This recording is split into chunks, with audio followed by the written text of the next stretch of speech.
Justin Rios. Gonna take a look at his opening hand.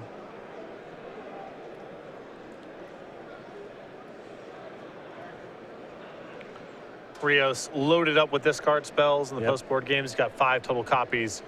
Very important here. It's a prairie stream to start here for Vidianto Wijaya.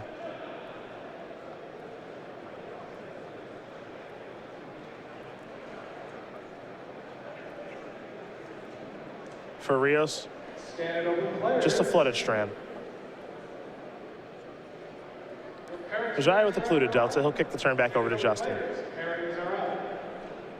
For Vidianto Wijaya, no real pressure here, I think, for him in the feature match area, given his resume across many different card games. Yes, he, on top of his Magic accomplishments, which are significant and growing, he was for sure the best, most successful player of Versus System, an old trading card game back about 10 years ago. Won several Pro Tour equivalent events in that game and spent a lot of time on camera there. Shambling Vent the draw here for Rios. He'll play that and pass the turn back. You saw him search up a copy of Sunken Hollow. But it's a very slow start, which I think is probably quite good for Vidianto. The more time, the better it gets, though. In the post-board games, Vidi is not the same substantial favorite going long that he is in game number 1. Duress the draw here for Rios. He's going to sacrifice this Windswept Teeth. Forest likely on the way. Game 1 is often just a function of drag the game out long enough where they've drawn 1 or 2 creature removal spells too many and leverage the dead card advantage into a win pretty easily. Harder to do post-board, and Rios and Wijaya have comparable levels of card advantage in a long game. There's Anafenza. Looks like that's going to resolve. You see Wijaya slide 2 cards around in his hand. Looks like he has Foul Tongue Invocation along with Dragonlord Oathshide to reveal. He'll sacrifice both these fetch lands here. Fall down to 18. And we'll see what the Bloodstained Mire and Polluted Delta are going to find. Delta's going to find a basic island. And the Bloodstained Mire will find a basic swamp.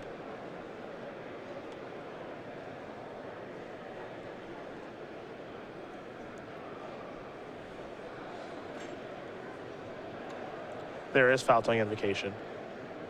So Wijaya will gain some life and take care of the Anafenza. The thing about Esper Dragons is when it is humming on all cylinders, it's a very difficult deck to beat, but there are times when its draws are very disjointed. Well, if you don't have Dig Through Time in your hand, you're essentially a control deck that needs to hit a bunch of land drops and play with a bunch of 1-for-1 cards and doesn't have a lot of card advantage. You have Dig Through Time, but post-board you can expect Rios to be attacking that with discard spells. And you have Dragonlord Oathshide, but there's no guarantee that survives and connects. Duress is going to be countered by Scatter to the Winds. And now Transgress the Mind. You talked about just how much discard Justin has after sideboard. Dragonlord Oathshide down. And now the hand here for Vidi doesn't look so hot. It's 3 removal spells and a counter spell that might not counter anything. Yeah. And no card advantage, nowhere to go. And Rios is left over with Painful Truths. Wijaya will draw a card. He'll play a Flooded Strand, simply pass the turn back. Rios will draw. He's got an Anafenza.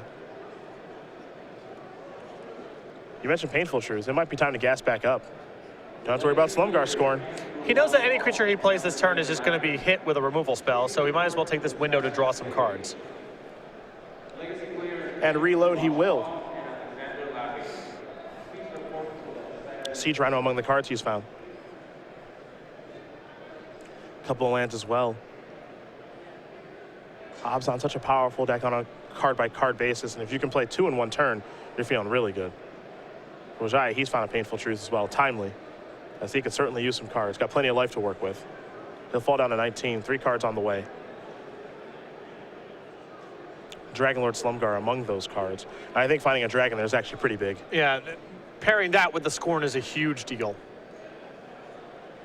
Also found a copy of Jace Vryn's Prodigy. He'll play an island. Here comes Jace. He'll pass the turn back. That will require an answer here from Rios, as Rios is going to sacrifice his Flooded Strand and search up a land.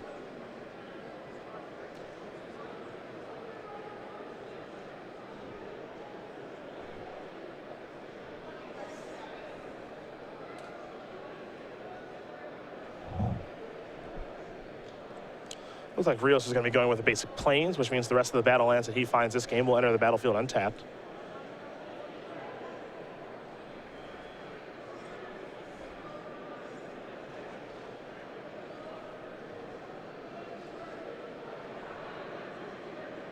Warden of the first tree of the draw here.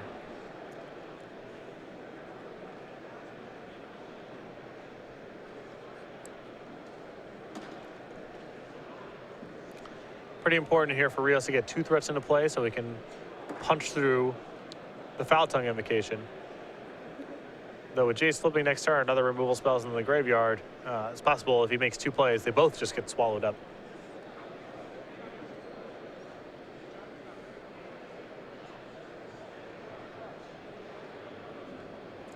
Let's see what Justin wants to do this turn.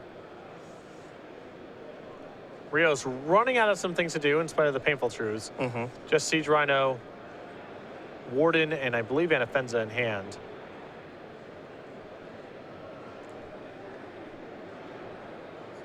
There's the Warden.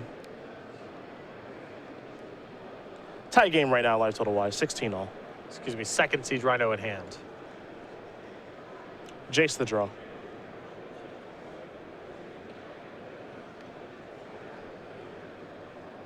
He'll activate. And time to draw.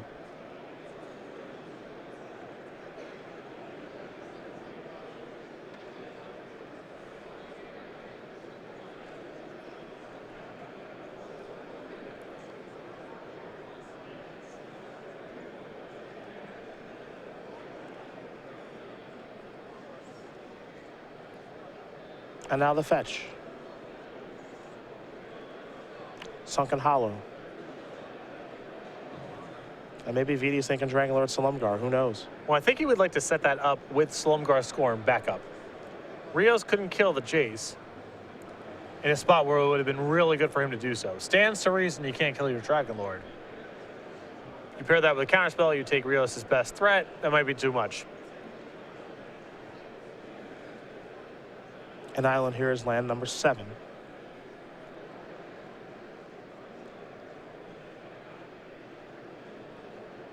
We could see something like double Foul Tongue Invocation this turn.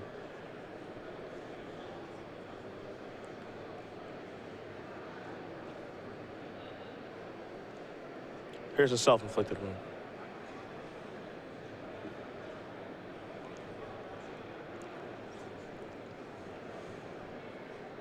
And maybe another one on the way, since he can recast it. You can flashback the self-inflicted wound. That allows him to leave the mana available. I think he might actually be short on black of being able to do this. I was going to say he could self-inflicted wound twice on the flashback and leave up Foul Tongue Invocation to check the Shambling Vent, but I don't think he has triple black. So if he flashes back something with Jace this turn to use his removal spell, he risks the Siege Rhino, or the Shambling Vent rather, finishing it off. Yep, well, there is Foul Tongue Invocation from the hand. Take care of the Siege Rhino. And now I think we'll just see him plus Jace and pass the turn. Yes. Yep. Shambling Vent obviously can't take care of that. And Vidi's last 2 cards in hand are Slumgar Scorn and Dragonlord Salumgar. With a third black source of mana, you may have seen a different line that turn. Just kill both things with self-inflicted wound and a flashback self-inflicted wound and leave up Foul Tongue Invocation, but could not protect Jace from the Shambling Vent. The Jace is worth so much right now because it represents 2 removal spells.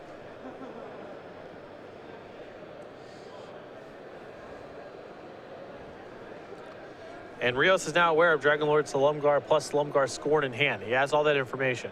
Legacy Classic players that is coming around. It's not fun to play through. Legacy Classic players that is timing. Active player please against return after 5 additional turns.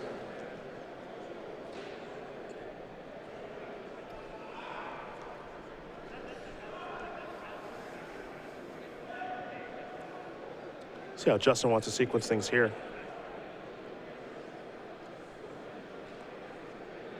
I think the big card down there in Vidi's graveyard as well as the painful truths to be able to gas back up again.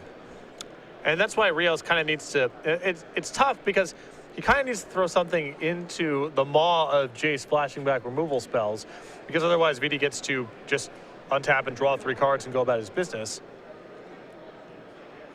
But casting the threats into Dragonlord Slumgar plus Scorn plus removal spells in the graveyard doesn't feel great either. And I'm sure playing against Dragonlord Ojutai is a delight. And that was Wijaya's draw for the turn. This is only getting more difficult here for Rios. And I think with Dragonlord Slumgar in hand, plus the ability to flash back another removal spell the next turn, I think my preferred line is to flash back Self-Inflicted Wound. Maybe Rios goes ahead and loses the Shambling Vet, maybe not. It looks like Vidi's going to go for a slightly more conservative route and just play Dragonlord Ojutai, leave up the 2 mana. And I like this. Not a lot can go wrong here. You got counterspell to defend yourself. The Anafenza is now a 2-power creature, so you're probably happy to block if it comes into the red zone. And if you're Vidi, you're basically saying do your worst, and I don't think your worst is very much. Yeah, I suppose plussing Jace here is about as good as killing the Anafenza, because it's not an eligible attacker on this board. So, in the event that Rios has something like Self-Inflicted Wound to get rid of the Dragonlord Ojutai, you have the option of fighting over that with Slumgar Scorn if you feel so inclined. Windswept Heath to draw. Quite a few lands here for Rios this game.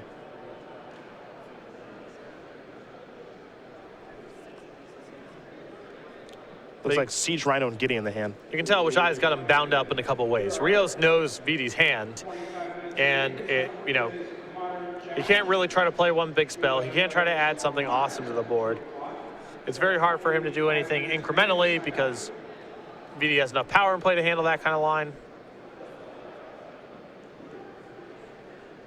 There's Siege Rhino. Will Wijaya fight over it? Does he care? Yeah, I think, okay. A little surprised? I feel just like Dragonlord Slumgar plus Scorn backup is a pretty big prize here. Hard for the game to get away from you if that line sets up.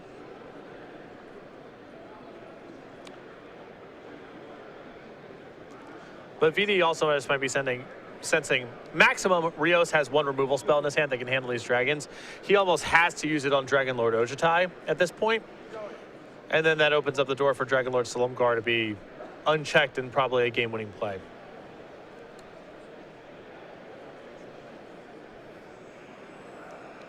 See how Wijaya wants to use Jace this turn. Gonna take down to 4.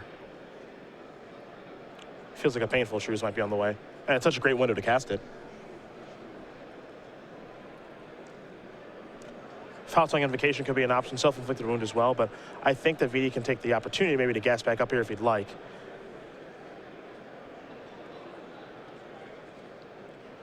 And that's what he's going to do.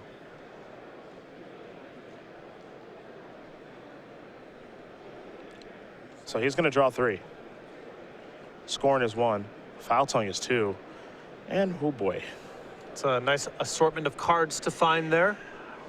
Ugin the Spirit Dragon was number 3. And I wouldn't attack either. Let's play a little bit longer of a game, shall we? Let's hang back. Yeah. We're not in a rush here. No, we're not.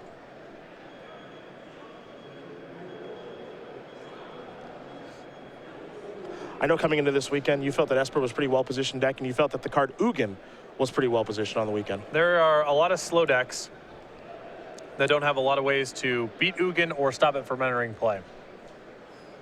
So it would definitely be a card. If I was playing this style of deck, definitely 1 or 2 copies in the 75. Here's a Gideon. See how Vidi feels about that.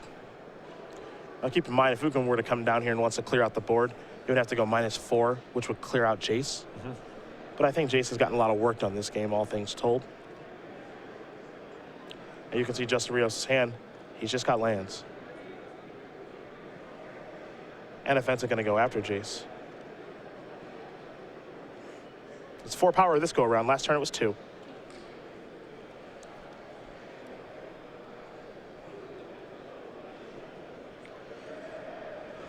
No attacks, no blocks from a Dragonlord Ojutai would be a bit of an odd play, especially when Vidi is looking at losing his Jace as a consequence. So, well, Jace down.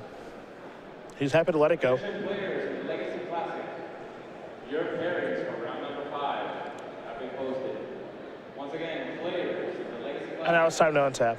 Your pairings for round Wijaya will draw. have been posted. Another copy of Painful Truce if he wants to gas back up even more. Again, sitting at 16 means he's got a lot of life to play with.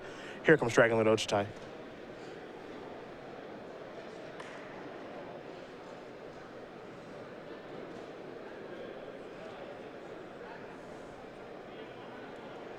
Rios will take a look at Wijaya's graveyard. See what Vidianto has already cast this game.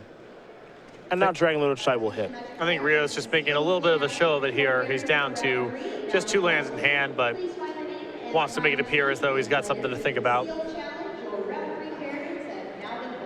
And now here's Ugin. And a fence is gone. And if Rios wants to get Ugin off the board, it's going to take his entire turn firing up some Shambling Vents, and I think he's only actually got 1 out there, so he can't even do that. Gideon was the draw. But Gideon is the worst of the 2 Planeswalkers here this game. There's a Windswept Teeth. There is Gideon. Looks like he's going to cash that in for an emblem. Yeah, Rios needs to do something this turn with the Shambling Vent to prevent himself from dying from Dragonlord Ojutai plus Ugin's plus.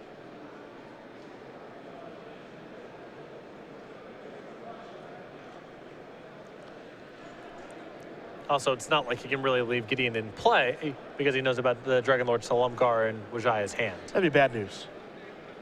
So Shambling Vent's going to go active. It's an attack for 3. Rio's going to go up to 10. Ugin down to 1. Wijaya going to untap. He'll draw. And it looks like he might be thinking about activating Shambling Vent. And this with Dragonlord Ojutai is 7. And Ugin, well, that hits for 3. And that's going to do it for this particular game. Vidianto Wijaya is going to win game number 3 here against Justin Rios. Esper Dragons, Obs on aggro, getting ready here for game number 4. A pretty dominant game there from Vidianto. Yeah, it was looking like things were going not necessarily great for him. A hand got attacked a little bit there, but Painful Truths and Jace, just too many cards for Rios to overcome there while he was flooding out. And besides, Painful Truths couldn't find any card advantage of his own. Just so many ways to gas back up. And that game, I think, demonstrated just the power of Painful Truths. Yes, I mean, the only check on that card, honestly, is the speed of the format. Yeah. If there's a Tarka red style decks floating around that can really punish you for doing that sort of thing, but in matchups like this, it seems like one of the defining cards. There's a lot of that kind of stuff floating around. You can get access to cards like Treasure Cruise if you're looking for more draw 3s. But unlike Treasure Cruise, Painful Truths can draw you out of mulligans or stumbles early on in the game. Treasure Cruise is very powerful once you've gotten the game to a certain point. The game's gone on for a long time and your graveyard's filled up. But Painful Truths could just be cast on the 3rd turn to smooth out your draw. These players are going to go back to the drawing board here for game number 4. And we'll talk about our invitational champion here in the season number 3 in just a moment as we take a look at the sideboards here from both players. And you see for Vidianto Wijaya 2 Irrational Clerics, 3 Monastery Mentors, 2 Negates, 2 Tassigers, 2 Duresses, 2 Self-Inflicted Wounds, a Languish, and an Ultimate Price. We already saw some of those cards play a role there in game number 3. You saw the sweep, additional sweepers, I imagine, in Languish. I think the 2 copies of Self-Inflicted Wound will definitely be coming in. I wouldn't really mess around with the creatures too much. Rios has to leave in some creature removal anyway, out of respect for Dragonlord Ojutai, and the other creatures in question are just a lot lower impact. So I would still want to remain a control deck as much as possible on Wijaya's side. On the other side, you've got 3 Duress, 2 Transgress the Mind. We know those discard spells are in. 2 Alternate Price, 3 Self-Inflicted Wound, 2 Hollowed Moonlight, 2 Painful Truths, and a Murderous Cut. 2 Painful Truths are in, the 5 discard spells, and the Self-Inflicted Wounds. Not sure if Murderous Cut comes in. It's an answer to Jace and an attacking Dragonlord Ojutai. Ultimate Price is probably too narrow, but I could see the 1 Murderous Cut being a flexible slot that can answer a Dragon or answer Jace.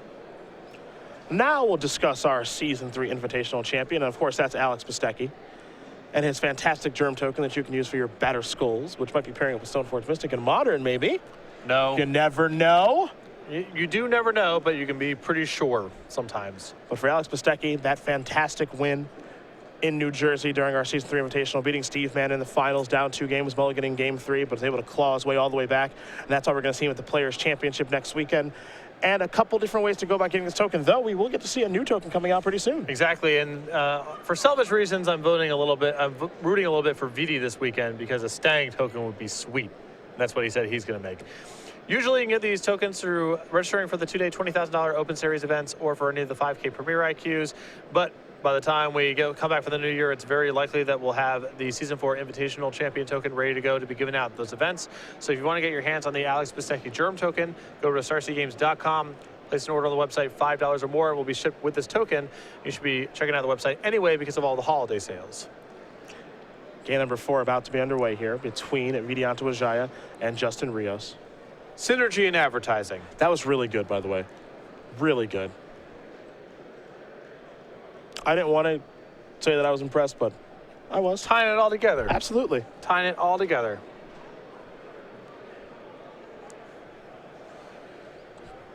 Big game here. I'm sure Vidianto Wijaya would like to get this over, get ready to prepare for his next match against this Red-Black Dragons deck that Christopher Giuliano is playing. For Justin Rios, he'd like to keep it going. His draw was a little bit on the slow side, and even with resolving his own painful truths, Wijaya's deck, when Dragon Lord Ojutai is in the mix and unchecked, there's not a great answer for Rios other than winning the game very soon. And his draw just didn't put him in a position to do that.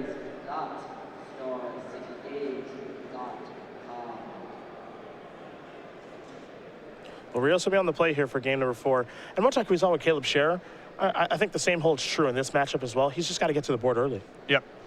Very important here. A lot of pressure on Warden. Slightly less aggressive build for Rios here than Scherer. Arrow of the Wilds replacing the Snapping Gnarlids that are in Caleb's deck.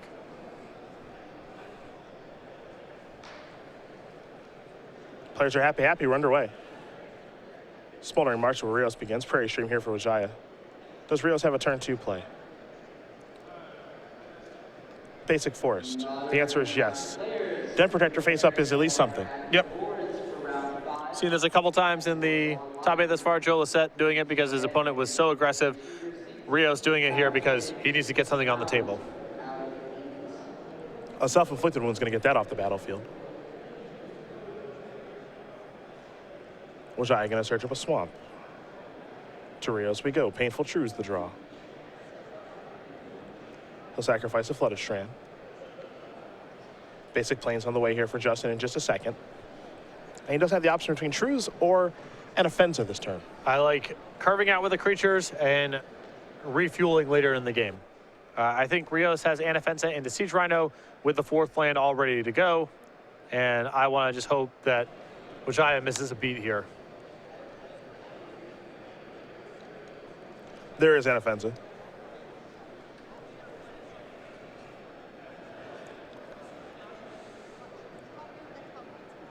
Wijaya going to sacrifice this polluted delta. Search of a basic island. No dragon to reveal with the Foul Tongue Invocation, but it'll take care of Anafensa all the same. You may ask why Wijaya wants to just do that Foul Tongue Invocation right now. If Rios untaps and just drops a Shambling Vent on the table, that can be sacrificed instead. Welcome to round 5 of the Modern Classic. You have... Looks like Justin has both copies of Painful Truths in hand. He'll go with the Siege Rhino. That'll resolve. Justin will go up to 20. Wijaya down to 15. Polluted Delta the draw. Utter End in hand here for Wijaya. Does he want to use that now or maybe save it for a Gideon? You can rule Gideon off the table as being in Rios' hand. You would have seen it last turn. Wijaya just going to pass the turn back. Warden of the first tree, the draw here for Justin Rios. Justin looking to go to the attack step. There's Foul Tongue Invocation. No dragon to reveal again, but Siege Rhino's taken care of. Now here's Painful Truths. That's going to resolve. Rios will fall down to 17. 3 cards on the way. Got to reload here. Couple of discard spells in the reload. There's Warden of the first tree. I think things are going to get pretty tough here for Vidianto now. Well, the problem is for Rios is that he doesn't have double black mana, so he can't cast the 2 discard spells in the same turn or do something like discard spell Nana Fenza. Things get very good here for Rios if he can find another black mana, because then he starts discard plus threat or discard plus second discard spell. And those are really good lines of play. Couple copies of Slumgar Scorn along with a Dragonlord Ojutai here for Vidianto. He'll play a Polluted Delta and simply pass the turn back over to Justin. Justin will take a draw. Picked up a copy of Den Protector, but you mentioned the weakness right here within his mana base is only the 1 black mana in Smoldering Marsh.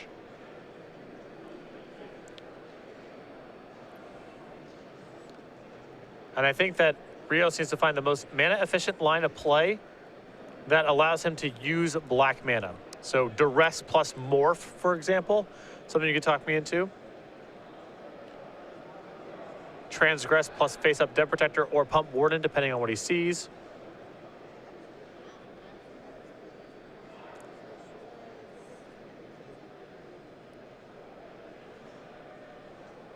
There's Transgress.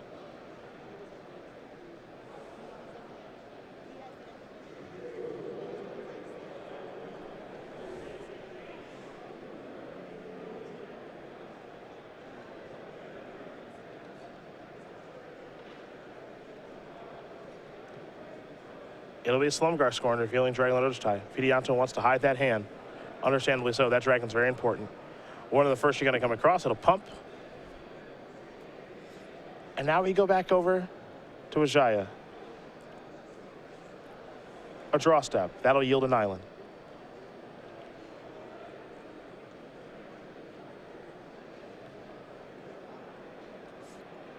And Wijaya getting this Dragonlord Ojutai onto the table, I believe, with Murderous Cut back up.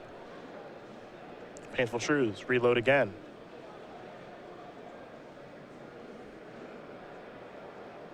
Well, Shambling Vent is a black land. But that's the whole turn. If that's the case, there's no attack to be had. There's just another Warden. A Vent, a passing the turn. And now Dragonlord Ojutai is clear for takeoff. Murderous Cut here on the end step is going to take care of the bigger Warden.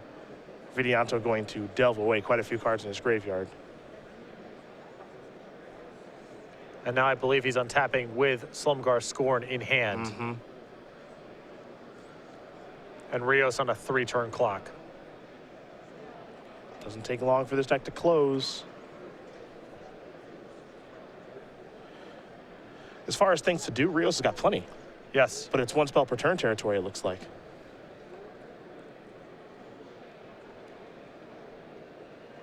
So over to Wijaya we're going to go. I believe Tasigur the draw. Here comes Dragonlord Ojutai. Rios going to fall down to 9. Trigger. Take a look at the top 3 and anticipate Esk Effect.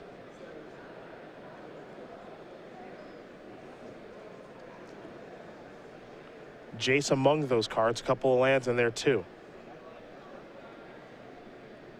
Wijaya was still with that copy of Utter End. Has Foul-Tongue Invocation. Has Slumgar Scorn, as you mentioned.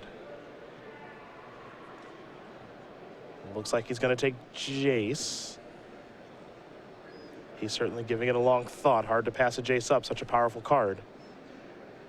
But he will take the Jace. Yeah, he was looking at Jace versus 2 lands, so the question was, does this land drop this turn free me up to do something I couldn't do otherwise?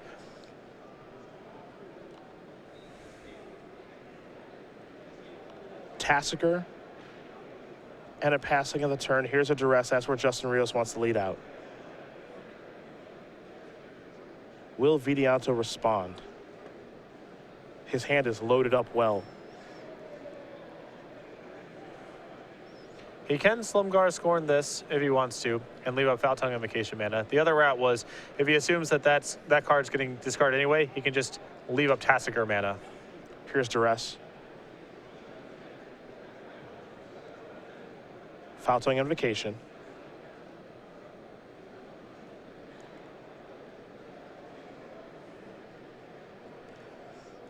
Dragon on the battlefield, so Wijaya is going to gain 4 life. 4 life pretty important right now. Yeah, it's a fairly tight race. Wijaya is also representing lethal next turn. Utter End going to bite the dust from Duress. That's a Den Protector. And if Wijaya is able to find a removal spell, this game ends. He'll draw a card. I think another copy of Jace there.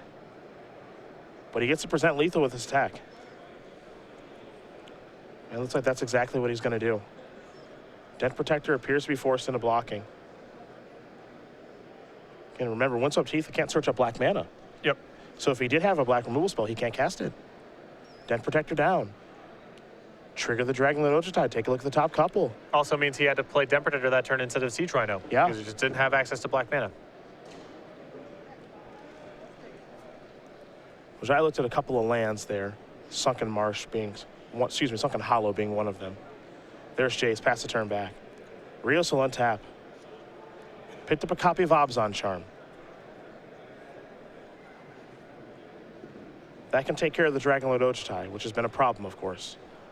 Unfortunately, if he takes care of Dragonlord Ojutai, that only leaves him with 3 mana left over, which means his best case follow-up is Anafenza, and Jace will untap and remove the Anafenza, and Tasiker will march across for lethal. So I don't know if there's a way to get out now. Rio's still not in a position where he can play 2 relevant spells in 1 turn. Here's a Tasiker.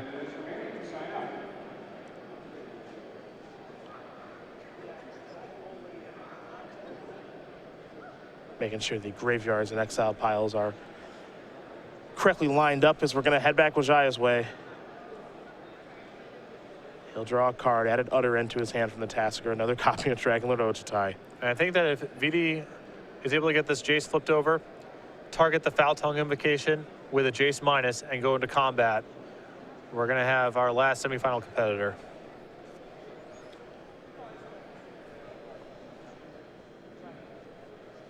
And Jace going to go down to 2. Foul Tongue Invocation is the target. I think he sees the same line of play that you do. Here come the attacks. Shambling Vent would like to block. Foul Tongue Invocation says absolutely not. And Vidianto Wijaya is going to win this match here with Justin Rios. 3-1. Esper Dragons is going to take care of Abzan Aggro. And for our #1 overall seed, who's really been #1 for most of the tournament, he moves on to the semifinals. Going to be battling against Christopher Giuliano in our second semifinal match. Really interesting takeaway from that last game.